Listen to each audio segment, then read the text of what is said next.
और शर्मा निवास में कल्पना शर्मा आज भी रोज की तरह जल्दी जल्दी सभी लोगों का नाश्ता बना रही है। तभी आकाश वहां आता है और कहता है, भाभी मुझे ऑफिस के लिए देर हो रही है, आप जल्दी से मुझे नाश्ता दे दो, वरना मुझे कल की तरह आज भी फिर ऑफिस में डांट पड़ेगी। हाँ हाँ देवर जी, बस नाश्ता बन ही गया है, मैं लगा रही हूँ, आप 5 मिनट वेट कीजिए।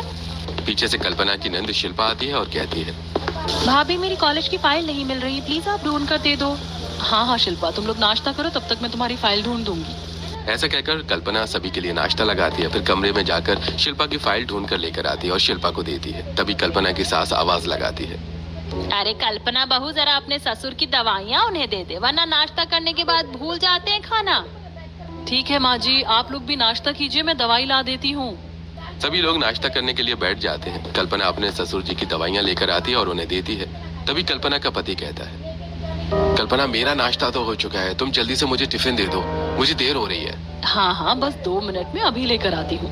कल्पना मोहित को लंच बॉक्स लाकर देती है और मोहित वहाँ से चला जाता है। शिल्पा भी कॉलेज चली जाती है और आकाश और दीपक भी अपने ऑफिस के लिए निकल जाते हैं। कल्पना घर के कामों में लग जाती है। ऐसे ही शाम हो जाती है। सविता कल्पना से कहती है, अरे कल्पना बहू, जरा शाम की सब्जियाँ मुझे ला कर दे दे, ताकि मैं बैठे बैठे छील दूँ। तू भी अकेली कितना काम करेगी। अपनी सास की बात सुनकर कल्पना हरी मटर लाकर अपनी सास को देते हुए कहती है, माँ जी मैं सोच रही थी आज रात को हरी मटर की सब्जी बनाऊंगी, लीजिए आप छील लीजिए, तब तक मैं आपके कमरे की सफाई कर देती हूँ। ऐसा कहकर कल्पना हरी मटर रखकर वहाँ चली जाती है। कविता मटर छीलने लगती है। तभी पड़ोसन कावेरी सविता के पास आती है और उससे बातें करने लगती है। बातों कावेरी कहती है, कुछ भी कहो, तुम्हारी बहू बहुत काम करती है, लेकिन इतना बड़ा घर वो अकेले कैसे संभालती होगी। तुम्हें तो अपने दूसरे बेटे की शादी कर देनी चाहिए। हाँ कावेरी बहन, मैं भी यही सोच रही हूँ, कोई अच्छी लड़की मिल जाए तो मैं अपने छोटे बेटे की भी शादी कर दूँ, ताकि दोनों बहुएं मिलकर घर संभालें। वैसे मेरी नजर में एक लड़की है, गांव की है, सुंदर है, संस्कारी भी है, वो आएगी तो घर संभाल लेगी तेरा। तू कहे तो मैं आकाश के लिए बात चलाऊं? ठीक है कावेरी, जरा मैं घर में सभी से बात कर लूं, फिर तुझे कल बताती हूँ। बातें करके कावेरी चली जाती है। शाम को सभी लोग ऑफिस से आते हैं। कल्पना सभी का खाना लगाती है। सभी लोग डाइनिंग टेबल पर बैठकर खाना खा रहे होते हैं। तभी सविता कहती है, आकाश, आज मोहल्ले की कावेरी बहन आई थी, वो बता रही थी कि एक बहुत अच्छा रिश्ता है तेरे लिए। लड़की गांव की है, लेकिन सुंदर है, पढ़ी लिखी है, संस्कारी है और हर काम में निपुण है। तुम लोग कहो तो देख आते हैं। अच्छा हुआ माँ आपने मेरी शादी की बात की, वरना मुझे खुद ही आपसे कहना पड़ता कि आप मेरी शादी करवा दो। देवर जी, आपने बताया क्यों नहीं आपको शादी करनी है, हम तो कब का आपकी शादी करवा देते। देवर भाभी की नोक-झोंक सुनकर सभी लोग हंस पड़ते हैं। अगले दिन सविता कावेरी को फोन लगाती है और लड़की की फोटो भेजने के लिए कहती है। थोड़ी ही देर में कावेरी लड़की की फोटो भेज देती है। सभी लोग फोटो देखते हैं और सभी को निहारिका बहुत पसंद आती है। तब दीपक कहता है, अच्छा तो ठीक है, चलो हम कल ही इस लड़की को देखकर आ जाते हैं। अगर पसंद आ जाए तो रिश्ता फाइनल कर देंगे। अगले दिन सभी लोग निहारिका को देखने उसके घर पहुंचते हैं। निहारिका एक सिंपल से सूट में सिर पर दुपट्टा डाले सभी के सामने आती है। वो देखने में बहुत सुंदर लग रही थी। उसे देखकर शिल्पा अपने भाई के कान में कहती है, भैया लड़की तो बहुत सुंदर है, लेकिन ये कितनी दुबली है। शिल्पा मोटा पतला होना तो इंसान के खान पान पर निर्भर है, लेकिन तू ये देख कि वो कितनी प्यारी लग रही है। हाँ भैया, ये बात तो आपने बिल्कुल सही कही, फिर तो इस रिश्ते को डन करें। ऐसे ही आकाश और निहारिका का रिश्ता तय हो जाता है। दोनों तरफ शादी की तैयारियां होने लगती हैं। एक दिन निहारिका मॉल में अपने लिए कुछ चीजें खरीद रही होती है। तभी उसे उसकी सहेली पायल मिलती है और वो निहारिका से कहती है, यार सुना है तेरी शादी शहर में एक अच्छे घर में हो रही है, तू तो बहुत खुश होगी। हाँ यार, मैं खुश तो हूँ, बल्कि मैं तो अपनी शादी से ज्यादा इस बात से खुश हूँ कि मुझे शादी के बाद साड़ी पहनने को मिलेगी। तुझे तो पता है मुझे साड़ी पहनना कितना पसंद है। माँ मुझे शादी से पहले पहनने नहीं देती, वो कहती है कि मेरी कमर बहुत पतली है, इसीलिए मैं अपने ससुराल में साड़ी पहनूं। तो वहीं दूसरी तरफ आकाश के ऑफिस में उसके दोस्त उससे पूछते हैं, अरे यार सुना है तेरी शादी तय हो गई है, जरा दिखा दो भाभी जी की कोई फोटो वोटो, हम भी तो देखें भाभी जी कैसी हैं। अरे वैसे उसकी फोटो तो नहीं है, लेकिन घर वालों ने उसकी एक पुरानी फोटो भेजी थी।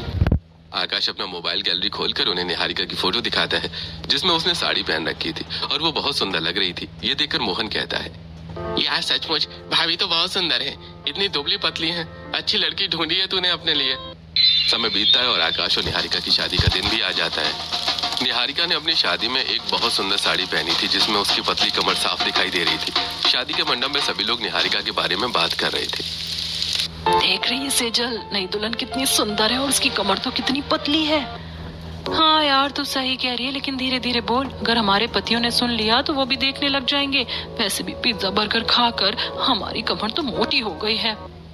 तभी सेजल का पति उनकी सारी बातें सुनकर कहता है, अरे किसकी तारीफ इतनी हो रही है, जरा हमें भी तो बताओ किसके बारे में बात हो रही है। अरे नई दुल्हन के बारे में बात कर रहे हैं, तुम क्यों ध्यान दे रहे हो? सेजल की बात सुनकर रमेश मन ही मन सोचता है, वैसे सेजल बात तो सही कह रही है, भाभी जी सचमुच कमाल है और उनकी पतली कमर तो दूर से ही सुंदर दिखाई दे रही है। वहीं दूसरी तरफ मोहल्ले के कुछ लड़के भी निहारिका के बारे में बात कर रहे थे। यार देख रहा है, भाभी जी तो बड़ी सुंदर है और उनकी कमर कितनी पतली और सुंदर दिख रही है। अरे हाँ कमल भैया, मुझे भी बस ऐसी पत्नी ढूंढ कर दे दो तो मैं भी शादी कर लूं। अरे अबे भोले के बच्चे, तूने अपना मुंह देखा है? सुंदर पत्नी के लिए खुद भी सुंदर होना पड़ता है। चल अब खाना खाते हैं, फालतू बातें मत कर। ऐसे ही शादी खत्म हो जाती है और निहारिका घर आ जाती है।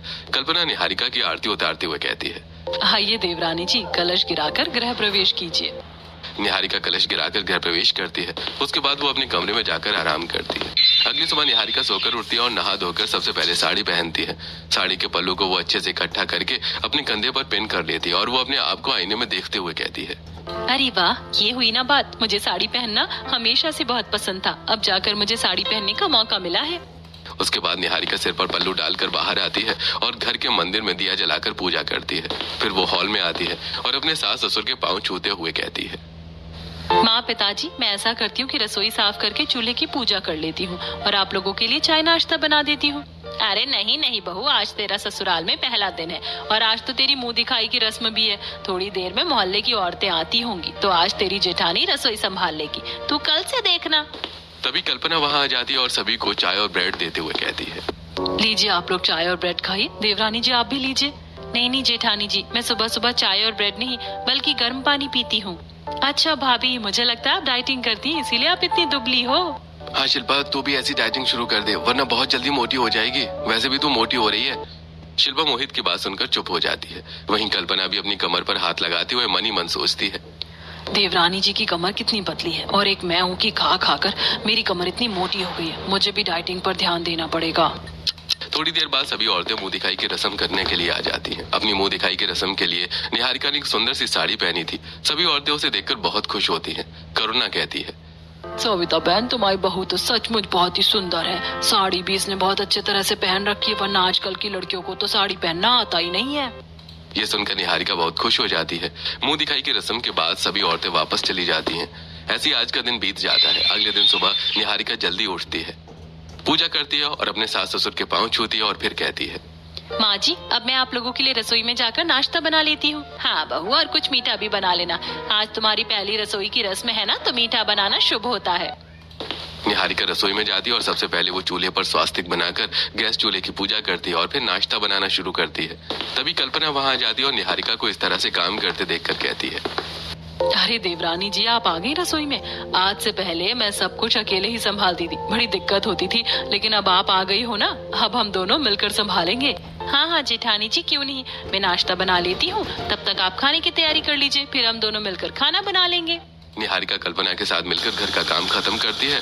उसके बाद वो अपने कमरे में जाकर अपने गीले बाल खोलते हुए कहती है, अरे मुझे तो अपने गीले बाल सुखाने का मौका ही नहीं मिला। ऐसा करती हूँ, बालकनी में खड़े होकर अपने बाल सुखा लेती हूँ। Want sensitivity, protection and a whiter smile? Niharika balcony में आती है और अपने खुले बाल सुखाने लगती है। तभी सामने अपनी बालकनी में खड़े रमेश और विजय आपस में बातें करने लगते हैं। यार विजय, देखा तूने भाभी जी को? साड़ी इतनी अच्छी तरह पहनी है भाभी जी ने कि उनकी कमर दूर से ही साफ दिखाई दे रही है। अरे यार, भाभी जी की पतली कमर पर तो मेरा दिल आ गया। रुक, मैं उनसे बात करता हूँ। अरे भाभी जी, कैसी हैं आप? हाँ भैया, मैं तो अच्छी हूँ, आप बताइए आपकी पत्नी कैसी है? अरे भाभी जी क्या बताऊं, वो तो दुबले होने के लिए एक्सरसाइज कर रही है। वैसे आपको देखकर लगता है कि आप काफी डाइटिंग करती हैं।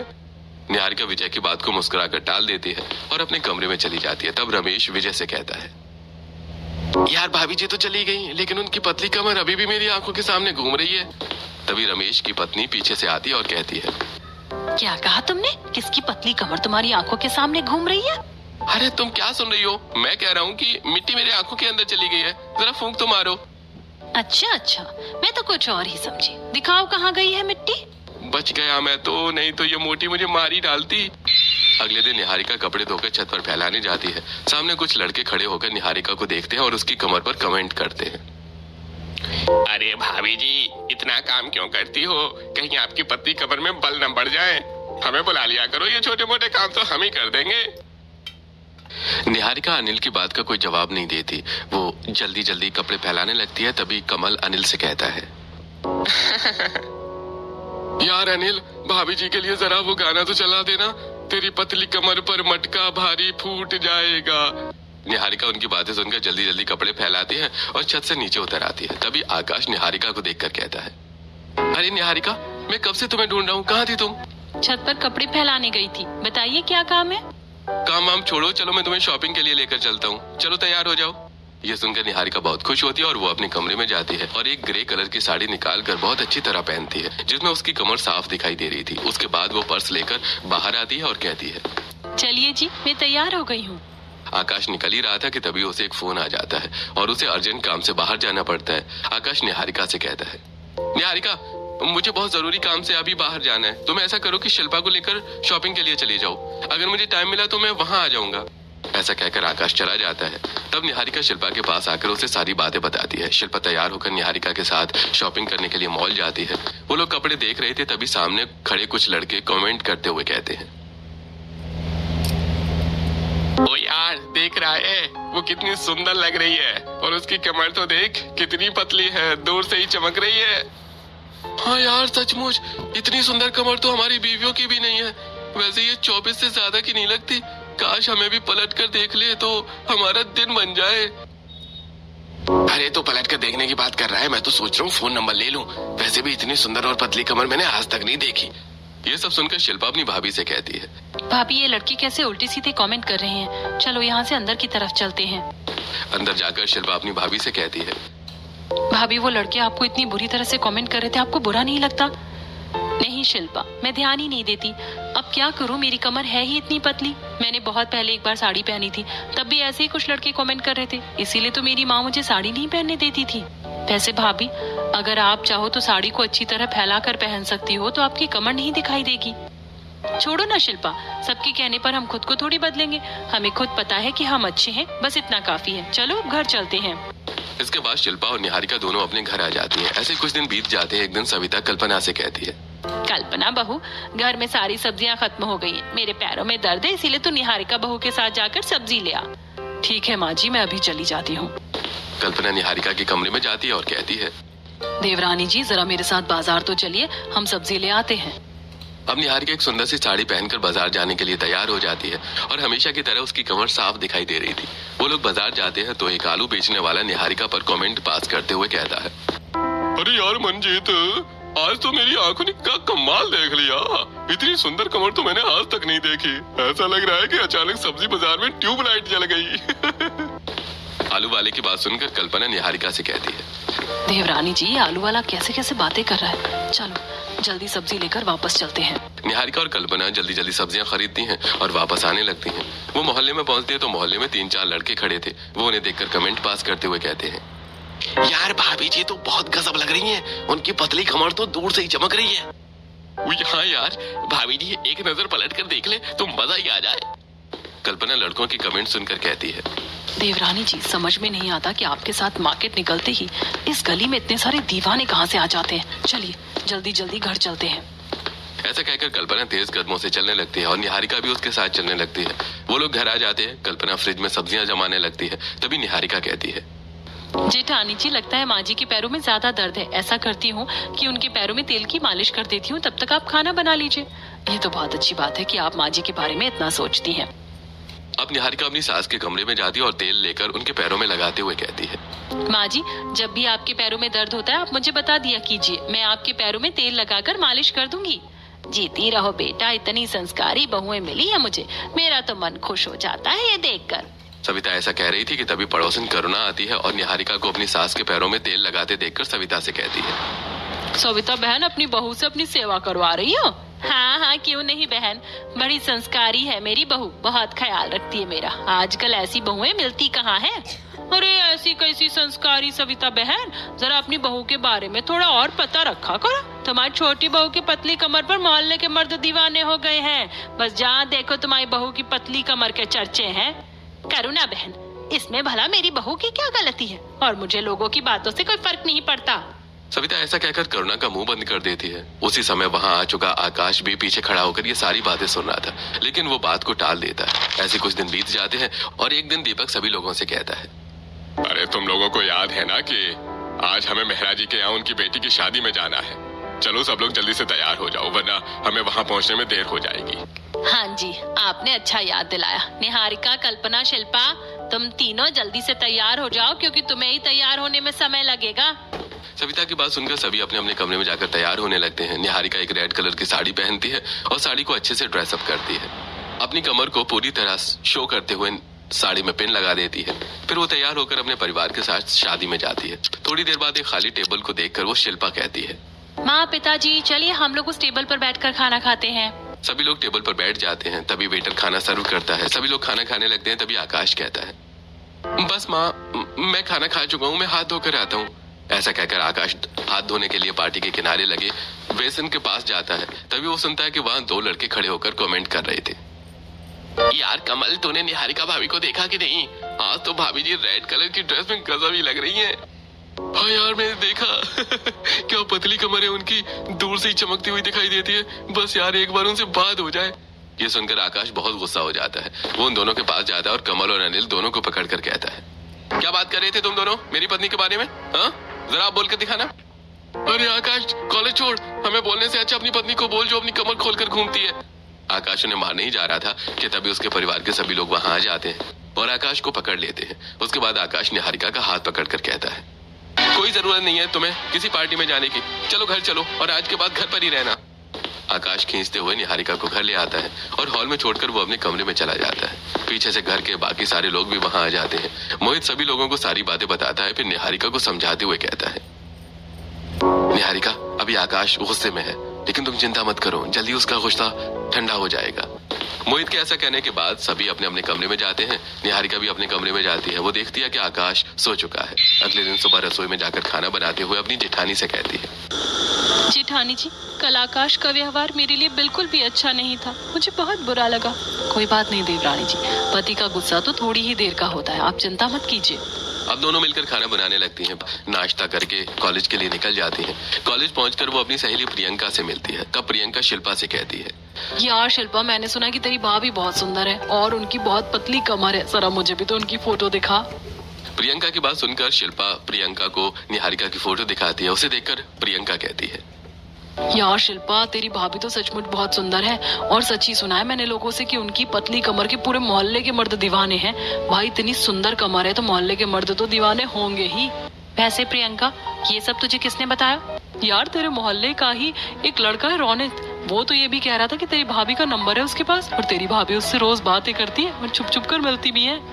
वो बकवास बात कर रहा था प्रियंका, मेरी भाभी ऐसी नहीं है। तो वहीं दूसरी तरफ आज निहारिका अपने पति को मनाने के लिए अपने पति और अपने जेठ का खाना लेकर उनके ऑफिस जाती है। निहारिका अपने जेठ और पति दोनों को खाना देती है और कहती है, सुनिए जी, मैं आपकी पसंद का खाना बना कर लाई हूँ, आप खा लीजिएगा। आकाश मुस्कुराकर खाना ले लेता है। तभी रमेश आकाश के पास आकर धीरे से उससे कहता है, क्या बात है आकाश, आज तो भाभी जी खुद ही तुम्हें खाना देने आई है। वैसे गजब की हॉट लग रही है भाभी, और इतनी पतली कमर है उनकी कि।